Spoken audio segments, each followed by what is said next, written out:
Hello mga kabayans, what's up? This is Mr. Rio once again. So sa last video ko po mga idol, pinag-usapan po natin ang slanderous statement ng pinakawalang kwenta sa magkakapatid na Tulfo na si Ramon Tulfo mga idol. Putya certified na basura talaga no? Siguro bangag din yun, nag-hallucinate ng sinabi niya yun. Putya nagmukha siyang attack dog ng bangag admin no? Well di na po nakakagulat yung kung sakali po na gano'n na nangyari. Comedy ang putya. Lesbi daw si VP Sara no? Well, even if it's true, para sa akin I don't care kung ano man ang sexual orientation ni VP Sara as long as she can deliver or do what her father did to our country, okay na okay lang sa akin yun. And I hope ganun din ang pananaw ng mga ka-DDS ko doon. Pero I doubt na may katotohanan ng mga sinabi ni Ramon Tulfo doon. I'm sure lahat ng mga sinabi niya ay puro paninirang puri lamang against VP Sara. Tama. Kayo guys, ano sa palagay nyo? Totoo yon o hindi? Kasi guys, meron akong kilalang taga Davao City, hindi niya raw po alam ang kwento na yun. Imagine that. Ibig sabihin, gumagawa lang talaga ng kwento itong si walang kwentang Tulfo no? So guys, gaya nga po na palagi ko po sinasabi sa mga video ko, I'm not just a vlogger. Kasi po ako po ang vlogger na may gusto pong solusyon ng problema sa ating bansa. At ang napili ko nga pong solusyonan ay ang scam survey mind conditioning na noon pa nila tayo minamanipula. Kaya naman po inayayahan ko po ang lahat na sumali sa FB group ko po na Pulso ng Masang Pilipino. Non-partisan po ang magiging resulta ng group na to. Kaya naman po welcome po lahat ng mga Pilipino na sumali sa group na to para makasali sa mga survey na iko-conduct ko sa group na to. Ginawa ko pong private group ito para makontrol ko po na walang makapasok na dummy account or troll account sa group na to. So pag nakita ko po na dummy account lang ang sasali, hindi ko po ito i-approve mga idol. This survey group is for legit FB account only. Ang mga troll or dummy accounts are strictly prohibited. Ang mission po ng group na to ay makounter ang mind conditioning tactics ng mga scam na survey agency sa ating bansa na ang sinusurvey lamang ay 1,500 na katao. So kailan pa naging legit ang isang survey kung 1,500 lamang ang isi-survey nila? Tama. Alam nyo ba na wala pa sa 1% ng 1% ng voters population natin ang nasa-survey nila? So let's say nasa 65 million ang voters population natin ngayon. So ang 1% niya ay 650,000 na katao. Tapos ang 1% nun ay 6,500 na katao.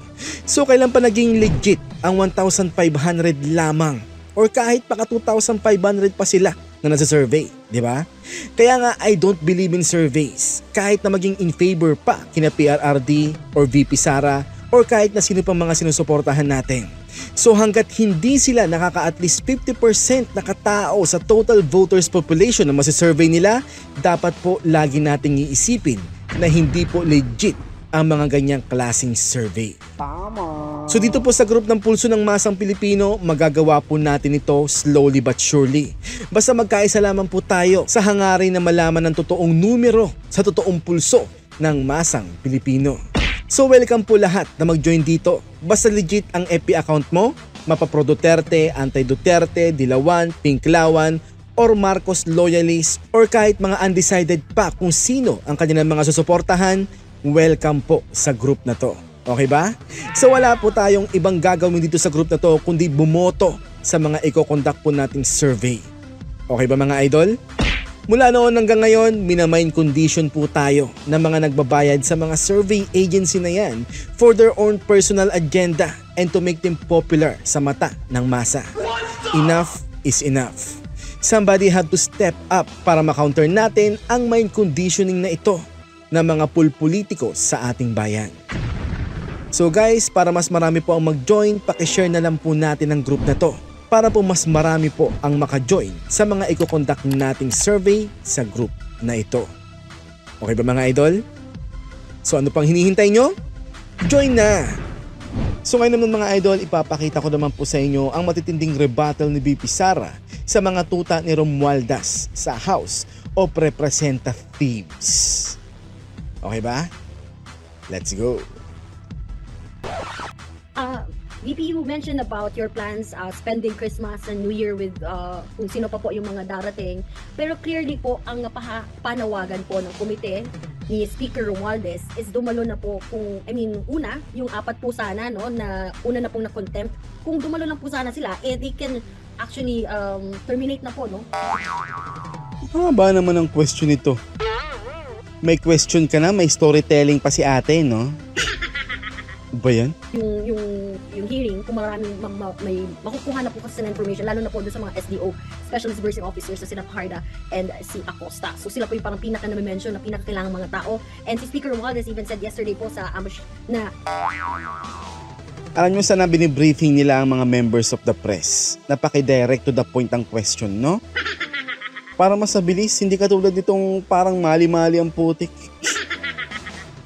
he was reacting about your sentiment na nadamay po, no? Naawa po kayo sa inyong mga opisyal dahil nadadamay po sila dun po sa nangyayari. And yung Ate, mag-1 minute na po ang question mo, ah. pag-persecute nga raw po sa inyo. So, ang hamon po niya, kayo na po mismo sana yung dumalo po sa pagdinig at sumagot po dun sa tanong ng mga mababatas tungkol sa confidence. Hanggang ngayon, wala pa rin ako naririnig na question. Mag-1 minute storytelling ka na, ha? Ano po yung date nyo? Kasi for them, hindi na po ito kailangan pa sanang tumagal kung i-urge po sana natin itong mga Ryan, official. kindly wrap up your question. Kung we just urge po itong ating mga official Buti naman meron na nagsalita na i-wrap up na yung question niya. Parang ugag lang yung question, eh, no? Wala pa ang question actually. officials Ryan, or kindly wrap up your question. yun lang po, ma'am. Can you comment on that? Hindi na po ito tatagal kung papuntahin nyo na po itong apat na officials nyo and kayo po mismo sanang sumagot para matapos na raw po itong issue. Wow, natapos din. Okay, sige. Unang-una, nasabi ko na, no, at ulitin ko, noong inimbitahan nila kami, noong October 18 was it? Pumunta ako. Pumupo ako doon. Nag-antay ako ng tanong, hindi sila kahit isa, walang congressman na nagtanong sa akin. Tama, nakatunga nga lang siya dun, eh, no? And because I felt na sayang yung oras ko na nakaupo doon, na walang nagtatanong sa akin, nagpaalam ako ng maayos, pinayagan ako ng maayos, nagpapasalamat ako na umalis. Saka tama lang na umalis talaga siya because it is really a waste of time naman talaga kasi, di ba? Tama. Ang lakas yung magsayang ng oras, no? So, I am not at their beck and call na tatawagin ka, pauupuin ka doon, gagamitin yung buong araw mo, yung buong oras mo, tapos lang itatanong sa iyo. Correct. Diba? Kami may respeto kami sa oras nila, dapat magrespeto din sila sa oras ng mga resource persons na tinatawag nila tapos umuupo doon nang wala namang tanong. Tama. Puti sinanginan talaga nila ang oras ni VP Sara dyan, no? Okay, so I do not understand saan nagagaling yung sinasabi nila na hindi uma-attend, hindi sumasagot. Umupo ako, walang tanong. At ang next is, ako na daw dapat ang umupo doon at sumagot, sabi ni Martin Romualdez. Unang-una, I did not vote for Martin Romualdez as congressman. Oo nga. Congressman ka lang naman, Romualdez. Huwag kang maangas, ha? Mas mataas sa'yo ang inuutusan mo, uy. Tama. Nakalimutan niya yata yung hierarchy, no? Feeling niya mas mataas siya sa vice president. Buset. Kung taga-Tacloban man ako, hindi din ako boboto sa kanya. Now that is fucking painful statement, man. I hope Romualdez is okay nung narinig niya ang mga sinabi ni VP Sara. As congressman, I do not give him my trust and confidence as congressman. I did not vote for him as Speaker of the House of Representatives. Ow. Meaning wala ka talagang silbi, Martin Romualdez. Kaya ka lang naman naging Speaker of the House kasi pinsan mo si Bangag. That's it. Tama. Diba? So, kilala ko siya as Martin Romualdez. But I did not vote for him for congressman and speaker. So, wag niya akong pagsabihan kung ano yung dapat kong gawin. Tama. Let me remind Romualdez na Vice President of the Republic yan, Brad. Most voted public official in the land. Ikaw, Romualdez, ano ka? most hated ka among the congressman dyan sa House of Representatives. Okay?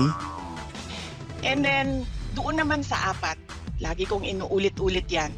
Hindi ako yung uupo doon, sila yung uupo doon, sila yung iinsultuhin, sila yung babastusin, sila yung mamaliitin. So, kailangan yung tao ang mag-decide, kakayanin ko ba ito o hindi. Tama. So di naman pala dinidiktahan ni VP Sara ang mga tao niya na wag pumunta sa hearing. Gaya ng sinasabi ng mga troll farms nila, no? Kung kakayanin ko ito, pupunta ba ako o hindi. I cannot tell people what to do, especially if it will put them under so much mental stress and torture. Tama. Kutya kawawalan talaga sila sa circus hearing na yan. 'Di ba? So, ang akin lang, kung ano yung desisyon nila, yun yung susuportahan ko. So may free will naman pala ang mga tao niya kung gusto nilang umattend o hindi, no? Good call, VP Sara. Thank you very much. VP, just to clarify na po, the first hearing where you attended po, hindi raw po kasi kayo nag-oath, kaya hindi po nila kayo tinanong yung oath po na which you will say the truth and nothing but the truth po. Kaya hindi na po sila nagtanong. Ay sus! Maliwanag ang rules na ang mga witness lang ang dapat na mag-oath taking, hindi ang resource persons. Mahirap pang intindihin yun. Sa bagay, may hina ang utak ng mga congressman sa House of the Representatives, no? Kaya intindihin na lang natin mga idol, dahil di po sila nakakaintindi. Mga certified boplaks talaga eh. Yes, opo. Kasi po, sinasabi ko, unconstitutional yung rules nila. They interchange persons and witnesses doon sa rules nila. They say inquiry, they interchange inquiry and investigation doon sa rules nila. Walang investigatory prosecutorial powers ang Congress. O diba? Yan ang mga banat. Iba talaga pag mas bright sa kanila ang mga binabanata nila, no? Nagmumukha silang mga tanga. Nakakatawa lang talaga itong mga congressman ng tuwad comedy na to, no? Certified comedy talaga eh. Can only do in aid of legislation, and they must respect the rights of persons appearing therein. But hindi na natin nakikita yun ngayon. Tama. Tama. Walang ganun-ganun sa circus hearing na yan ngayon. Nakikita nyo kung ano-ano na lang gusto nilang sabihin. Ano ba ang tawag yan? Defamation. Nakikita nyo, defamation ng pagkatao ng mga uma-attend. Walang rules. Ginagawa nila ng rules as they go along. Wala silang pagrespeto sa Constitution na dapat sumusunod sa Constitution. Tama. Kaso may sarili ata silang bangag Constitution eh. Ako guys, tagataka na ako ah. Siguro ganyan din ang tatay ni Bangag, no? Tapos, pinabango lang ng pinabango ng mga propaganda agents nila, si Marcos Sr. Ano sa tingin niyo mga idol? Ako guys, tagataka lang talaga sa banata ng anak ni Marcos Sr. ah. Di kaya ganun din siya ka-incompetent noong naging siyang presidente? 'Di ba? Like father, like son. And then malamang pinush nila na magka-martial law para di siya mapaalis sa pwesto. Ano to? History repeat itself? No way. Yung rules nila. My position is they have unconstitutional rules. Tinatamad lang talaga ako umakyat doon sa Supreme Court. Kaso ang Supreme Court ay parang contaminated na rin ng Bangag administration, no? Alam niyo guys, sa nakikita ko dito, parang gusto po nila ng full control sa gobyerno para makontrol nila tayong lahat sa ating bansa. So tingin ko, pag nag-aklas laban sa kanila ang mga tao, Bobong Marcos will declare martial law para manatili siya sa pwesto ng ilang taon gaya ng ginawa ng tatay niya. No? Nako, yun po ang tinatawag na babalutin ng demonyo na yan ng kadiliman ang ating bayan. So yan po ang rebuttal number 1 ni VP Sara sa mga congressman sa Tuwad Comedy. Malamang mabitin kayo, isunod na po natin agad ang rebuttal number 2 ni VP Sara sa kanilang mga idols. Tara, let's go! Fred? Hi ma'am. Ma'am, good evening po ma'am. Ma'am, sabi po ni Kong Joel po today and yung mga leadership po, ni Dong Gonzales, Manix Dipe and David Suarez na to put it succinctly, hindi na raw po ginalang yung House of Representatives and parang binastos daw po yung House of Representatives. What? Bakla ba itong mga congressman na to para maging sobrang emotionally offended kay VP Sara? Nakakatawa, di ba? Mga weak congressman ng po. Dahil sa pagpunta niyo po doon kagabi kay Atty. Solectica. Your thoughts po ma'am doon sa sinabi ni na Kong Chua and then the House leaders po ma'am. Yung pagbisita ko last night, nagpaalam ako. It was on paper. Yung pagpaalam ko na I was requesting for a meeting 7 p.m. to 10 p.m. Ang hindi Nagpaalam naman pala. So anong pinuputok ng butchi nila? Di ba? ko lang nalagay doon kung bakit. Kasi nanggaling ako sa Davao City and yung flight ko arrived 5:30 p.m. Took me 3 hours, 2.5 hours to get to Batasan. Kaya 7 to 10 p.m. yung na-request ko. But nag-request kami ng meeting na pinayagan naman nila. Pinayagan naman pala eh. Di ba? So anong pambabastos doon? Di ba mga idols? OA ng mga congressman na to eh, no? Ma'am, kasi po parang sinasabi po nila na parang ano daw po yun eh. The word they said was parang sinugod nyo daw po. Yun yung word na Wow, sinugod? Nakatawa talaga tong mga to eh, no? Kung ano-ano mga pinag-isabi ng mga bugok eh, no? nila. Parang sinugod nyo daw po yung House of Representatives daw po. I mean, your reaction lang po ma'am. Kasi parang ang dating po sa kanila, parang kayo po, sumusugod daw po kayo, pumapunta po kayo. Pero sa mga hearings, hindi daw po kayo nagpa-participate. Pumunta po kayo kay former President Duterte sa Quadcom, pumunta po kayo kay Yusek Lopez, pero sa mga hearings daw po hindi po kayo pumupunta. Ano ba yan? Paulit-ulit actually ang question eh, no? Ilang beses bang kailangan sagutin ni VP Sara yung mga kanyang ka-stupid questions? Yes, tama yun. Tama yan. I don't know kung sugod ang tama na word doon dahil nagpaalam naman ako at Sadyang OA lang talaga sila. pinayagan nila ako. Pero tama yon, hindi talaga ako umaattend sa hearings. Why? Why would I answer to a speaker implicated in a bribery case on record in a court case?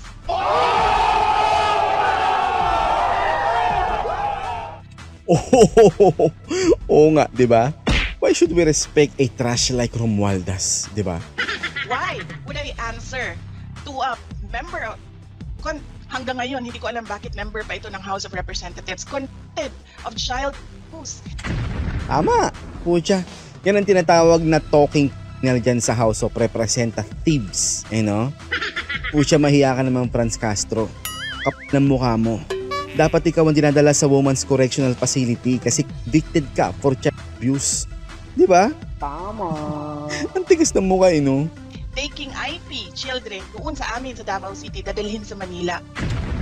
Real talk yan, mga idol. Pucha, gawain niya ng mga tae na yan. Diba? Why would I answer to a member of the House of Representatives na merong utang sa aking husband ng 9 million dahil sa isang case? Ang kapal naman ng mukha ng congressman na yun. Ganyan pala sa politika, no? Pucha, pakapala ng mukha ang puta. Magbayad ka muna, uy. Istapa na dapat ang kaso ng kumag na yan, kung sino man yan, no? Grabe. So why would I answer to them? Why would I answer to a member of the House of Representatives na ang tatay niya mismo, na may screen cap ako, nagsasorry sa ginagawa ng anak niya. Alam niyo, hindi pa OMG. Kahiya-hiya ang tao na yun. Imagine, tatay niya nagsusorry sa ginagawa ng anak niya. My goodness. umabot sa buhay ko na nagsorry ang tatay ko kanino man sa ginawa ko. Pero di ka naman kasi katulad ng mga yan, Madam VP Sara. Tama. Yang mga yan, panay basura yung mga yan eh. At panay mga walang hiya. this member of the House of Representatives, tinetext ako ng tatay, I'm sorry. Sino kaya yan, no? Isa kang kahihiyan sa iyong magulang, boss, kung sino ka man. So why would I answer to him? Nagsorry yung tatay. Ibig sabihin may ginagawang mali yung anak. Correct, meron talaga. Diba? So why would I answer to them? I am here because of Yusek Lopez, and I will be here for Gina, for Lamuel, for Sunshine and Edward, and whoever magagaling sa Davao na ipapatawag nila. I understand si Barbara, si Carla, ipapatawag nila, si Bandiding papatawag nila. Kitang-kita mo talaga ang pagmamahal ni VP Sara sa mga staff niya, no? Good job, Madam VP Sara. The best ka talaga. will be here for them. And all the rest na makontempt. I will be here for President Duterte. But I will not Yep, syempre that's your father, Madam VP. Matik yun. be... No, I will not answer to members of the House of Representatives. Especially sa may utang ng 9 million sa hindi naman sa pamilya namin, sa law firm ng husband ko. That is 9 million na dapat ini-enjoy ng pamilya namin. Pero hindi niya binabayaran. Wow, ang kapal naman ng mukha ng kumag na yun, no? Last na lang po, ma'am. Ma'am, ano pong reaction niyo when Castro was the one who cited Yusek Zuleka in contempt? Ano pong naging reaction niyo po when you heard na it was Castro and not the other members who cited Yusek Zuleka? Salamat po. Pucha, kahit ako napamura sa ginawa ng convicted na yon for abuse. Kapal ng mukha mag-cite in contempt, no? Nahihiya ako para sa Pilipinas. Noong sinabi sa akin na ganun yung nangyari, isang tao na convicted ng child abuse of IP children ay sinight in contempt ang isang IP lawyer. Imagine that, no? Yung isang congressman na convicted of abuse ang nag-cite in contempt sa isang IP lawyer. Well, at least ngayon naiintindihan ko na kung bakit si Franz Castro ang nag-cite in contempt sa kanya. May grudge yun kay Atty. Lopez dahil pinagtatanggol niya ang mga IPs na inapuso niya. No? Tama. Now we know. Kaya pala. Who managed a multi-awarded city? Nahiya ako para sa Pilipinas. Nahihiya ako para sa Pilipinas. Alam niyo ba sa ibang bansa, kapag convicted ka ng child abuse, para kang may leprosy. Wala Tama. Tama lang po yun. So dapat talaga, pandirian yan si Franz Castro. Basura yan eh. kang lalapit sa iyo. Walang tatanggap sa iyo sa trabaho. Mas mataas pa ang mga taong may leprosy kesa sa mga taong convicted ng child abuse sa ibang bansa. True, Madam VP. Mas may credibility pa nga ata ang taga kumpara dyan kay Franz eh. So dito, sa ating bansa, ang isang tao na convicted ng child abuse, may power. Saan ka nakahanap ng ganyan? Nahihiya. Only in the Philippines. Only in Bangag, Pilipinas. As a Filipino, na ganito ang ating House of Representatives. Wala po eh. House of Criminals and Representatives na pala dapat ang itawag sa kanila, no? Imagine yung convicted for child abuse, pag-gala-gala lang, no? Taragis na yan. Nakakahiya talaga. So kitang-kita nyo naman mga idol ang gaganda ng mga rebuttal ni VP Sara sa mga basurang congressman ng Tuwad Committee. And we, the netizens, have the same reactions to those idiots. Kaya nga kung nakakasugat lang talaga ang mura, malamang bungo na lang talaga ang mga hinayupak sa congressman na yan eh. Buti na lang talaga hindi ganun ang ginawa ng Diyos. Kasi kung ganun, lasog-lasog na sana yung mga yan.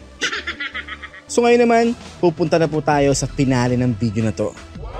Na kung saan makikita ang napakatinding revelasyon ni VP Sara mga idols. Tara guys, panoorin po natin. Let's go! Ninyong lahat, Martin Romualdez, Lisa Marcos, Bongbong Marcos. Yan, tanggapin nyo lahat ng malulutong na mura na yan. Mga basura kayo. You guys deserve those curse. Sa totoo lang. Sino ang corrupt? Yung mga congressman na yan na nag-hearing, anong sinasabi nila? Pagkatapos, pag na-off na ang mic, pag wala ng media, pasensya na kayo ha. Kailangan kasi namin ng pera. Mag-i-eleksyon na kasi. Tragis ng mga congressman yan, no? Pera-pera lang talaga ang dahilan kaya ginagawa nyo yan, no? Ucha, you guys sold your soul to the devil, sa totoo lang. You guys will regret it someday.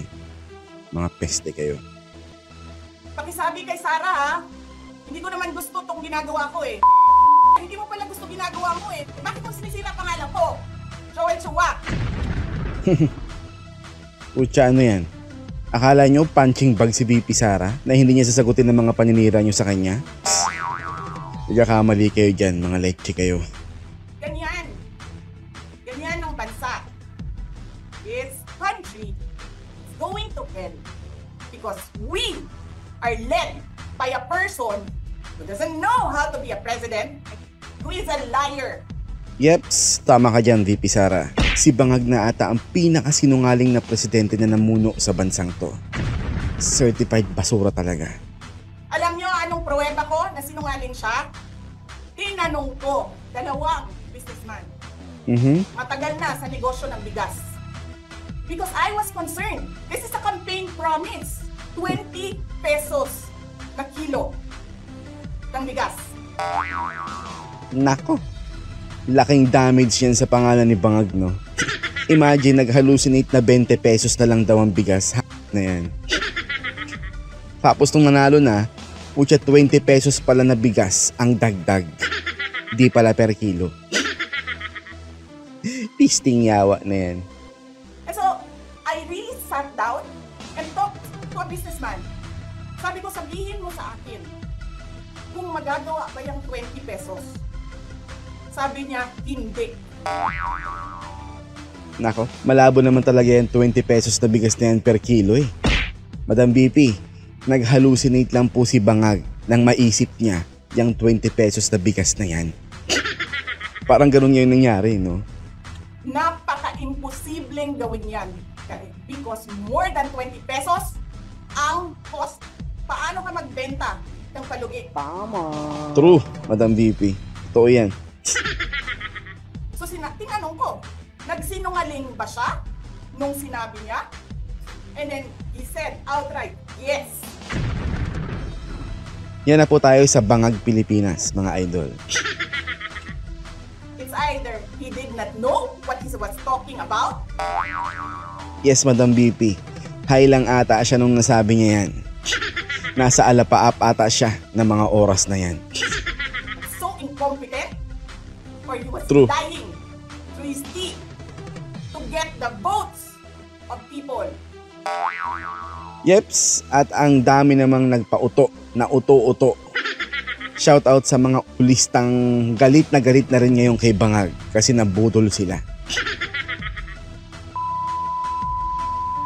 Ninyong lahat, Martin Romualdez, Lisa Marcos, Bongbong Marcos. Ayan na. Alam nyo ba kung nakakasugat at nakakalusaw talaga ang mga mura? Pucha, bungo na lang yan, 3 basura na yan sa totoo lang.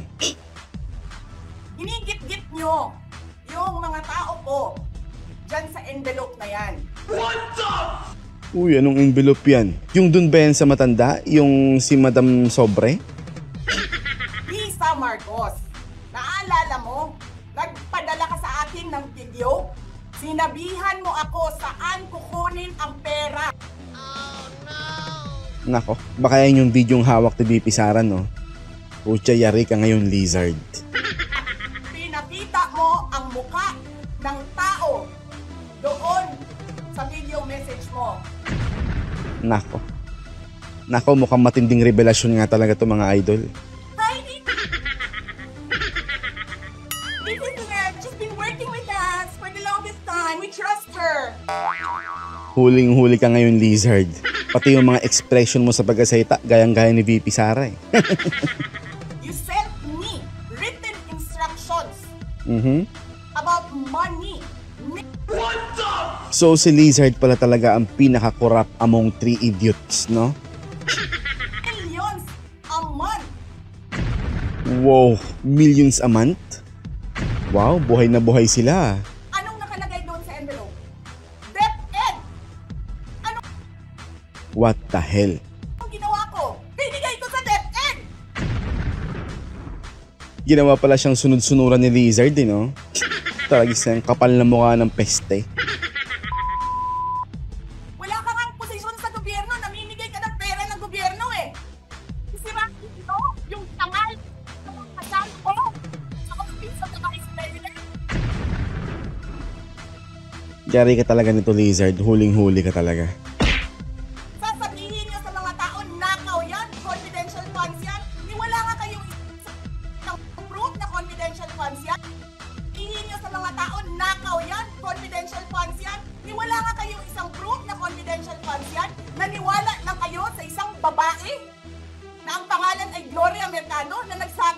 confidential funds yan na hindi nyo nga nilabas? Na wala pang confidential funds, meron ng white envelope. Yun no. Nako. Sabi ko na nga ba eh. May something dun kay Mercado eh. Baka siya ang sinasabi ni VP Sara na nasa video. No? Yung pinagkakatiwalaan ni na Lizard. Baka siya yun.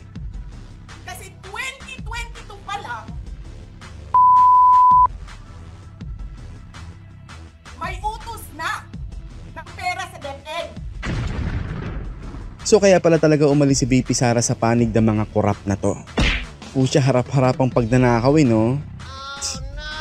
Talagang pinakita pa nila ang corruption activity nila sa harap ng anak na hindi kurakot na presidente. Di ba? What do they expect? Makikisama si VP Sara sa kanila? Eh, let's check kayo. Di ba? Tapos kami yung nagsisinungaling? Nagpipigil ako eh. Kasi gusto ko lang magtrabaho. Gusto ko lang tapusin nyo na yung ng show ninyo dyan sa House of Representatives para makabalik na kami.